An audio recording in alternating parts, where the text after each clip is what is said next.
Hi, do you know that you can have a lot of things, but if you don't know exactly what you have, if they are not organized, you would not know exactly what you have. And when they are not organized, you'll be daily losing value. And I hope you also know that relief is the greatest enemy of settlement. My name is Julius Afolabi. I'm your number one premium business coach and career optimizer. A lot of people call me a value improvement strategist. So, how do you become very intentional about your growth? How do you become intentional about your business growth? How do you become intentional about your financial growth? Growth is the natural desire of every living being. But quite a number of things happen that makes a lot of people feel very uncomfortable with their status of success. If you look at it now, why are you uncomfortable with your present status of success or where you are presently? The truth is that's normal. It's normal. When things are not going right, it's normal to feel uncomfortable. And likewise, when things are going very well, or probably you have a big break, there's a tendency to always commend yourself. There is this thing with every normal human being when you get relief, you tend to want to relax, right? This I have studied from my days when I was young. You find out that when a child is sick and then you have to take 5 injections, right? That's the prescribed dosage. And then you discover that the child is getting better after the 3rd injection. You find out that you won't even complete the dose. So now you find out after some time, the cycle is repeated. The child falls sick again. Why? What's the possibility? Is it that it's the environment, which could be a possibility, or is it because you did not complete the process? So let me share with you 3 simple ways in which you can become intentional about your growth and become less uncomfortable or distressed about your status of success. Now, number 1 is this. You have to review where you are, who you are, and get back on track. The cost of distraction is so enormous that it can sink your dream. You see, when you're driving on the road, for instance, if you drive a car, the moment you lose focus, you get off the road and you cannot estimate the extent of damage where in that moment in which you slip off the road. That's exactly what distraction does to your dream.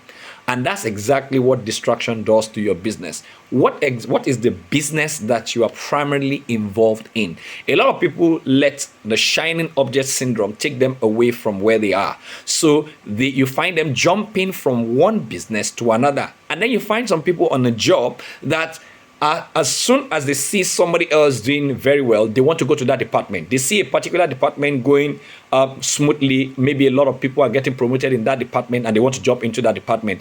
Instead of reviewing what they are doing presently in that particular department and finding a way of doing as much better as the other department that is actually growing is doing. So it is not in copying somebody. It is in understanding the principle that is responsible for the kind of success that you admire. That's why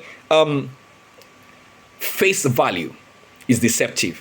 Never admire anything on just the surface level, right? Never admire anything you just see on surface level. Try to find out what are the anchors, the values, and the principles responsible for what you see. So the number 1 thing to do is for you to review yourself and to get back on track, right? Getting back on track simply means what are the things that I am not doing right and I must self-correct and do right.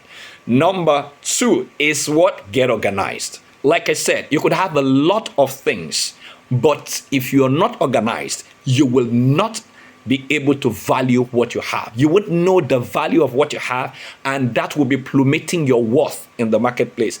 Some people a lot of career people that I've met sell themselves short.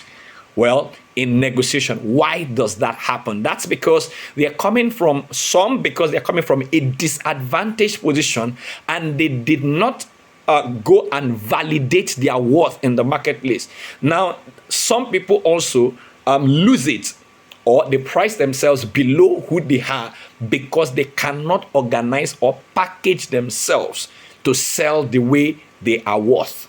Do you understand? So even in your business as well, you could have a fantastic business. If your customer service texture is poor and awful, you would not have a good share of what market. You will not have repeat business, right? You will not have lifetime customers. You will only have one-time customers. Now, why am I saying get organized? Are there days as a person that you left your house in a settled state?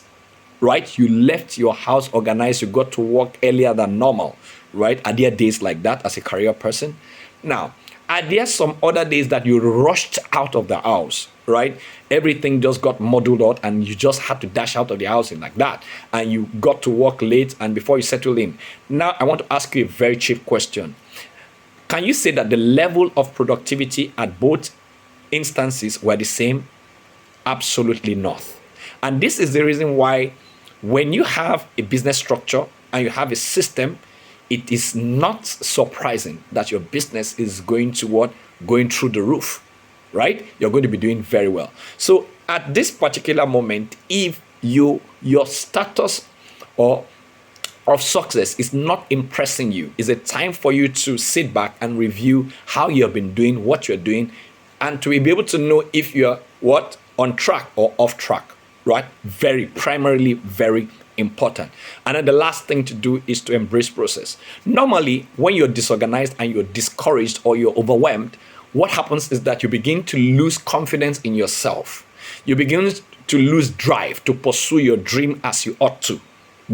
It's normal as well, right? And what happens is that when you have a small break, that is called relief, right? When you have a relief, maybe something just happened, small nippers just happen, you become comfortable. Now, many people, rather than using their small breaks, you understand, or your small breakthrough, or a little success that you have had that is higher than what you have, which is normally called relief, right? Rather than using it as a catalyst, we rather use it as a ladder down into a comfort zone, right? And in comfort zone, what you learn is learned helplessness.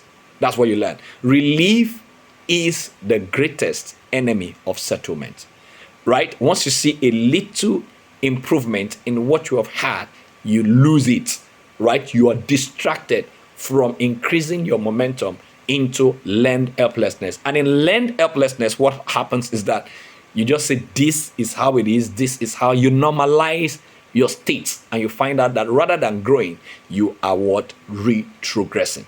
And that is a very bad process to progress. Now, many people like shortcuts. Now, you see, this is it.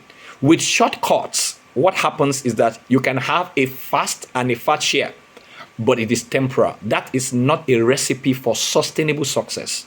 Right? In trying to get sustainable success, you must understand the process, right? You must go through the process. You must build the ladder. You must stack up the value required to be able to sustain the success that you have and scale, right? So if you're interested in being intentional about your dream, first thing to do is to review yourself and get back on track. Then the next thing to do is to get organized. It is organized commitment that speeds up the rate of success, right? In anything that you do. And that takes a lot of discipline, right? A lot of discipline. And then the last thing to do is to embrace process for your progress. If you embrace process and not looking for shortcuts, you're going to develop the stamina that is going to make you create and recreate so much that you become irresistible and magnetic to opportunities that you never knew existed. That way you're closing the gap between what the result you're presently having and what your potential capacity is. A lot of people are capable of so many things. By your capability, it is an estimate of what you can do. Your capacity is actually what you have done. So don't be looking and be celebrating your capacity while your capacity is in shambles, right? So there's so many things that I've said from my little conversation with you today in trying to be intentional about your growth, whether in business or your career. Now, there's so much from where I've shared with you. And if you would like to get more of this juice, this is the time for you to take action and subscribe to this channel and get more from where this came from. And do well to press the notification button so that when next a great resource like this comes your way, you'll be the first person to be notified. And do well to follow me on all my social media handles, and then we can continue this conversation. Thank you, and God bless you.